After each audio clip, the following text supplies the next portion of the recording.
ချင်းမရှိပေမဲ့တညကိုသိန်း200ရှာနိုင်နေဆိုပြီးကြွားလုံးထုတ်လာတဲ့နန်းဝေမြင့်မင်္ဂလာပါပရိသတ်လေးတို့ရေဖူဖောင်းနေရဲ့ခန္ဓာကိုယ်ကြောင့်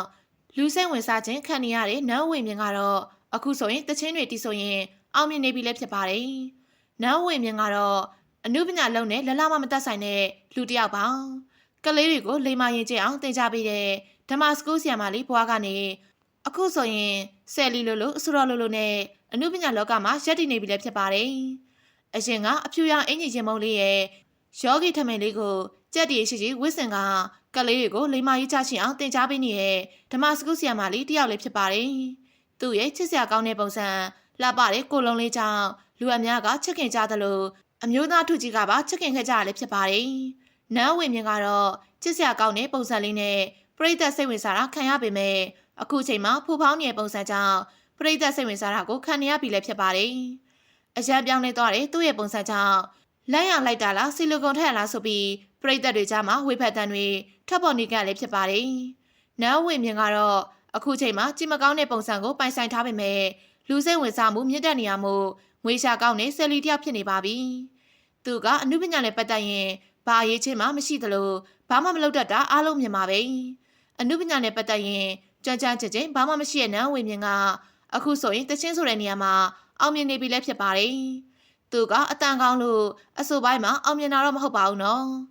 တချင်းတစ်ပုတ်မှမထွက်ထားသလိုတချင်းနဲ့ပတ်သက်ရင်ဘာမှမသိတဲ့နန်းဝေမြင့်ကအခုဆိုရင်တညကိုသိန်း200ရှာနိုင်တဲ့အထိအောင်မြင်နေပြီလည်းဖြစ်ပါတယ်ကိုပိုင်တချင်းဘာမှမရှိရဲ့နန်းဝေမြင့်ကသူများတချင်းတွေကိုပြန်ဆိုရင်ငွေရှာနိုင်ခဲ့ရလည်းဖြစ်ပါတယ်သူကတချင်းဆိုပိုင်းနဲ့ပတ်သက်ပြီးဘာမှမတတ်သလိုပရိသတ်တွေကလည်းသူတချင်းဆိုတာကိုသဘောကျလို့အားပေးကြမှာမဟုတ်ပါဘူးသူ့ရဲ့ပုံမှန်တရားကိုစိတ်ဝင်စားတဲ့ပရိသတ်တွေကြောင့်သူပါရင်ပွဲစီတယ်ဆိုပြီးပွဲငါတွေအလူတွေကငှားကြလည်းဖြစ်ပါတယ်နန်းဝေမြင့်ကတော့အနုပညာနဲ့ပတ်သက်ပြီးအရေးချင်းရှိရဲ့လူတစ်ယောက်မဟုတ်ပေမဲ့တညကိုသိန်း200လောက်ထိရှာနိုင်ပြီလည်းဖြစ်ပါတယ်အရေးချင်းရှိတဲ့အဆိုတော်တွေကပတ်စံမရှိသလိုရှာလည်းမရှာနိုင်ပေမဲ့နန်းဝေမြင့်ကတော့ကိုပိုင်တချင်းမရှိလဲငွေအမြောက်အများရှာနိုင်နေရမို့ဂုံယူနေပြီလည်းဖြစ်ပါတယ်သူကပွဲတစ်ပွဲကိုအနည်းဆုံး30ယူပါတယ်သူကတညတန်ချေက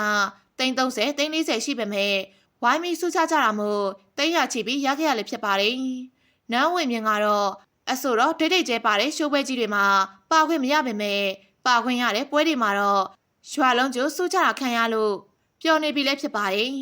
သူကအလူပွဲတွေမှာတချင်းဖြုတ်ပေးရတာများပါတယ်ကိုပိုင်တချင်းမရှိပေမဲ့ပရိသတ်ကြိုက်မဲ့တချင်းချဖို့လောက်ကိုကြက်ထားပြီးတီးဆိုဖြုတ်ပေးနေရပါနန်းဝေမြင့်က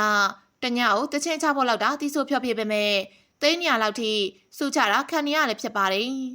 အလူတစ်ခုမှတချင်းဆိုတော့ဆိုရင်ရွာကလူတွေကချစ်လို့ဆိုပြီးစာအိတ်တွေနဲ့ဝိုင်းပြီးတော့စုချခဲ့ကြလည်းဖြစ်ပါတယ်တညကိုတချင်းချဖို့လောက်ဖြစ်ဆိုခဲ့ပေမဲ့ရလာတဲ့ငွေကြီးကမက်လောက်ဆရာမို့ဝမ်းတာလုံးစုနေကြလည်းဖြစ်ပါတယ်သူကတပွဲကိုအနည်းဆုံး30လောက်မှန်းထားပေမဲ့တကယ်ရတာက50ဝန်းကျင်ကနေစပြီးရခဲ့ရလည်းဖြစ်ပါတယ်ဆယ်လီခေတ်ဖြစ်နေတဲ့အချိန်မှာအရေးချင်းမရှိတဲ့လူတွေကနေရာရပြီးအောင်မြင်နေကြပါတယ်နန်းဝေမြင့်ကလည်းအရေးချင်းမရှိပေမဲ့လူစိတ်ဝင်စားတော့မှငွေရှာလို့အဆင်ပြေချောင်းကိုပရိသတ်တီအောင်ထုတ်ပြောလာခဲ့ပြီးလည်းဖြစ်ပါတယ်